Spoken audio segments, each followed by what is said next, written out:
श्री कृष्ण कहते हैं कि अपना लक्ष्य हमेशा बड़ा रखना चाहिए, बड़े सपने देखने चाहिए। जितना बड़ा लक्ष्य होगा उसके प्रति उतने ज़्यादा प्रेरित होंगे। हो सकता है बड़ा लक्ष्य आप हासिल ना भी कर पाए, लेकिन उस बड़े लक्ष्य के पीछे जाते जाते आप बहुत कुछ हासिल कर लेंगे। प्रेरणा आपके बहुत ज़्यादा प्रयास करने से नहीं आएगी। इसके लिए आपको थोड़े से अपने विचार में, सोच में परिवर्तन रखना होगा। कठिनाइयों में या विपरीत परिस्थिति में आपको हमेशा संभावनाओं के बारे में सोचना चाहिए और आपको इसकी आदत डालनी चाहिए। चाहे परिस्थिति कुछ भी हो, आपको पहले उसको स्वीकार कर लेना चाहिए। इसके बाद आपको आगे की संभावनाओं के बारे में सोचने की आदत डालनी चाहिए। ऐसी आदत डालने के लिए आप छोटी छोटी परिस्थितियों से शुरुआत कर सकते हैं। कभी भी अगर आपके मन में नकारात्मक विचार आए तो आप ये सोचने की आदत डालिए कि ज़्यादा से ज़्यादा क्या हो सकता है, ज़्यादा से ज़्यादा क्या नुकसान हो सकता है। आपको लगेगा कि ये बहुत छोटी सी बात है और आपका नकारात्मक विचार चला जाएगा और आप प्रेरित रहेंगे अपने कार्य के प्रति। गलत स्वभाव रखने से आपकी प्रेरणा खत्म हो जाएगी। आपको एक अच्छा इंसान बनने की ज़रूरत है। एक अच्छा इंसान बनने से आप हमेशा प्रेरित रहते हैं और गलत इंसान बनने से आपके जीवन में नकारात्मकता बढ़ती जाती है। और ना यकीन हो तो आप खुद करके देख लीजिए। अपने जीवन में महान चीज़ों को पूरा करने के लिए आपको जिस प्रेरणा की आवश्यकता होगी उसे प्रदान करने के लिए दूसरों पर निर्भर रहना अवास्तविक है। आत्म प्रेरणा एक ऐसी चीज़ है जिसे सीखा जा सकता है यदि आपके पास पहले से नहीं है। प्रेरणा की कमी का सबसे बड़ा कारण है कि कई लोग अपने लक्ष्यों को प्राप्त नहीं कर पाते, जिसके परिणाम स्वरूप खालीपन की भावना पैदा होती है। यहाँ हम आपको भगवान श्री कृष्ण के द्वारा बताए गए सरल तकनीकों के बारे में आपको बताएंगे, जिनका उपयोग आप अपनी आत्म प्रेरणा को बनाए रखने में मदद कर सकते हैं, ताकि आप अपने लिए निर्धारित किसी भी उद्देश्य को लगातार पूरा कर सकें।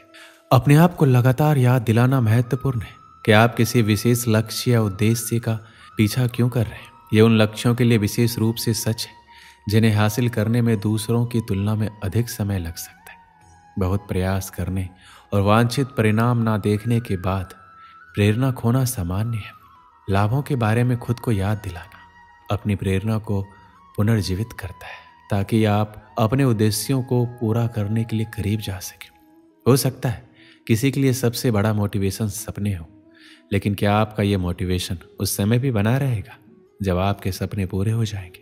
या हो सकता है किसी के लिए सबसे बड़ा मोटिवेशन फेम हो, तो क्या बहुत फेमस हो जाने के बाद वह हमेशा मोटिवेट रहेगा? शायद नहीं। लेकिन मेरे अनुसार सबसे बड़ा मोटिवेशन होता है मृत्यु, जो कोई तत्काल मोटिवेशन नहीं है। अगर हम हमेशा हर दिन इस तरह जी कि कल हम मरने वाले, तो इससे बड़ा मोटिवेशन कुछ नहीं होगा और इस तरह हम हमेशा के लिए मोटिवेट हो सकते हैं। आज की इस भागदौड़ भरी जिंदगी में हर व्यक्ति चाहता है कि हम हमेशा मोटिवेट रहें, अपने लक्ष्यों तक पहुंचे। लेकिन मोटिवेट रहना अपने लक्ष्यों तक पहुंचने और मनचाहा जीवन जीने के सबसे चुनौतीपूर्ण हिस्सों में से एक हो सकता है। क्या आप भी चाहते हैं कि आप प्रतिदिन अधिक प्रेरित महसूस करें, लेकिन सुनिश्चित नहीं है कि उस चिंगारी को वापस कैसे लाया जाए? आप जीवन में चाहे कुछ भी शुरू करना चाहते हो, आप समस्याओं को हल करना चाहते हो, अपनी आदतों को बदलना चाहते हो, एक नई दिनचर्या शुरू करना चाहते हो या कुछ कार्य, सभी के लिए प्रेरणा का उपयोग बहुत ही जरूरी होता है। जब भी आप अपने जीवन में कोई भी कार्य शुरू करना चाहते हैं तो सबसे ज़्यादा जरूरी है अपनी प्रेरणा को बढ़ाने पर ध्यान देना। सबसे पहले आप छोटे और प्राप्त करने योग्य लक्ष्य निर्धारित करें। यदि एक साथ आप बहुत अधिक भार लेने की कोशिश करेंगे तो ये केवल आपको जल्दी छोड़ने का कारण बनेगा। जब आप कोई भी कार्य में विफल होते हैं तो अपने आप को हराना बहुत आसान होता है, लेकिन आपके कार्य की विफलता किस कारण हुई उस पर ध्यान केंद्रित करना आसान होता है। उस समय अपने आप को अपने से पूछने की जरूरत है कि आप कुछ भी ठीक क्यों नहीं कर सकते। इसे अंतिम लक्ष्य तक पहुंचाना इतना कठिन क्यों है? जब आप कोई कार्य शुरू करते हैं तो लक्ष्यों को प्राप्त करना बहुत मुश्किल होता है, लेकिन अपने लक्ष्यों को आसान बनाने के लिए आपको किसी और की आवश्यकता भी जरूरी है। अपने मोटिवेशन के स्तर को बढ़ाने के लिए कभी कभी बाहरी प्रभावों की आवश्यकता होती है, ताकि आप नियंत्रण में रह सकें और आगे बढ़ सकें। जब भी आप कोई लक्ष्य निर्धारित करें तो अपने किसी मित्र या पारिवारिक सदस्य को बताएं जिस पर आप अपने लक्ष्यों के बारे में भरोसा करते हैं, ताकि वो आपको जवाबदेह ठहरा सके और आपको सही रास्ते पर रख सके। कुछ दिन के लिए दूसरों की तुलना में मोटिवेट रहना थोड़ा कठिन होगा, लेकिन जब आपको कोई अपना आपके लक्ष्य के बारे में बताए जिससे आपको अपना लक्ष्य प्राप्त करना सरल हो सकता है। कुछ समय पहले की बात है, एक दुकानदार जिन्होंने एक अगरबत्ती की दुकान खोली। राम प्रसाद जी हर रोज की तरह घर से निकले अपनी दुकान पर जाने के लिए। उन्होंने सुगंधित एवं बेस्ट क्वालिटी की अगरबत्तियां अपने यहाँ मंगाई और बहुत अच्छे से अपनी दुकान पर सजाई हुई थी।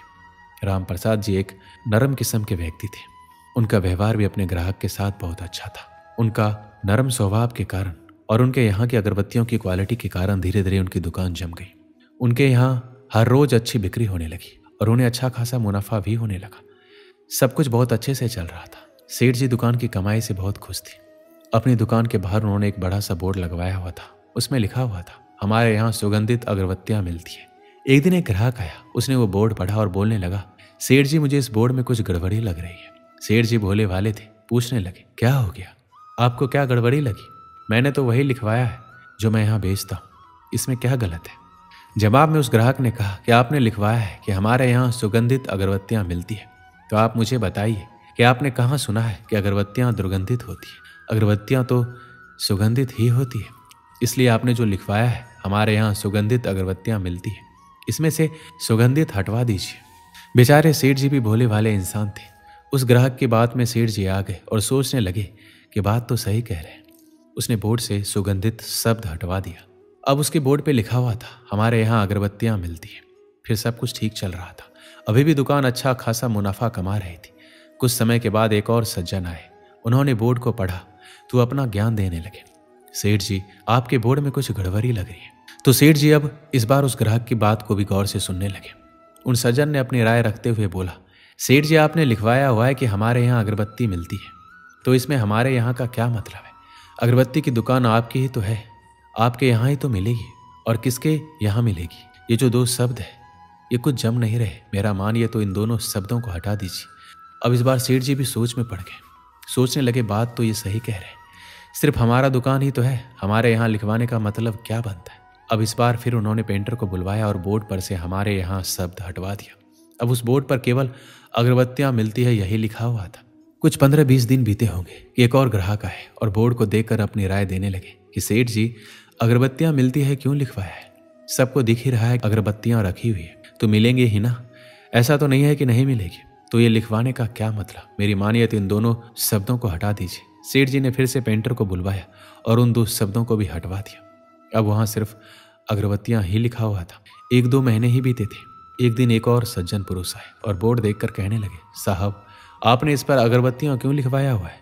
सबको दिख ही रहा है अगरबत्तियों की दुकान है, तो अगरबत्तियां ही मिलेगी, मोमबत्तियां तो मिलेगी नहीं, तो ये क्यों लिखवाया हुआ है? मुझे तो ये कुछ जम नहीं रहा है, इसे हटवा क्यों नहीं देते?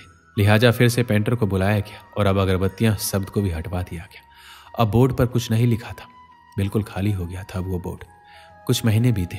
अब धीरे धीरे उनका धंधा मंदा होने लगा, बिक्री कम होने लगी। सेठ जी कुछ समझ नहीं पा रहे थे ऐसा क्यों हो रहा है। अभी तक सब कुछ ठीक चल रहा था, फिर ये अचानक बिक्री कम क्यों होने लगी? कुछ समय बाद सेठ जी का एक बहुत ही पुराना दोस्त था, वो आया। दुकान पर ऐसे ही बात चलने लगी तो चलते चलते बात काम धंधे के ऊपर चलने लगी। सेठ जी ने बताया कि कुछ समय से काम धंधा ठीक नहीं चल रहा है, बिक्री बहुत कम हो गई है, पर वजह समझ नहीं आ रहा है। तो सेठ जी का दोस्त दुकान के बाहर गए और दुकान को चारों तरफ से देखने लगे। अचानक से उनके दोस्त की नज़र उस बोर्ड के ऊपर गई। उस बोर्ड को देखकर वो हैरान रह गए। दौड़ के वो सेठ जी के पास आए और बोलने लगे, अरे ये क्या कर रखा है तुमने? बेवकूफ़ हो क्या? तुमने जो इतना बड़ा बोर्ड खाली छोड़ रखा है उस पर कुछ नहीं लिखवाया। तुम्हें कुछ लिखवाना चाहिए जिससे तुम्हारी पहचान बने। तुम उस बोर्ड पर लिखवाओ कि हमारे यहाँ सुगंधित अगरबत्तियाँ मिलती है, फिर देखना कि दुकान कैसे चलेगी। इधर सेठ जी के दोस्त ने यह बात कही, उधर सेठ जी का दिमाग ठनका कि कैसे सबकी राय लेते लेते उन्होंने अपना ही नुकसान करवा लिया। अब सेठ जी को अच्छे से समझ आ गया था कि उनकी गलती थी कि कैसे वो सबकी राय लेते चले गए और अपना ही नुकसान करवा लिया। इस कहानी से हमें क्या सीख मिलती है? अगर आप सबकी राय लेते जाएंगे तो कहीं आपकी अपनी राय का धंधा मंदा ना पड़ जाए। जब तक आप डरते रहेंगे, दूसरों की राय लेते रहेंगे, तब तक आप अपनी ज़िंदगी के फैसले नहीं कर पाएंगे। तो इसलिए दूसरों की राय से ज़्यादा खुद के फैसले पर भरोसा करें और आगे बढ़ें। दोस्तों, इस वीडियो में बस इतना ही। मिलते हैं अगले वीडियो में। अपना ख्याल रखिएगा। जय श्री कृष्ण।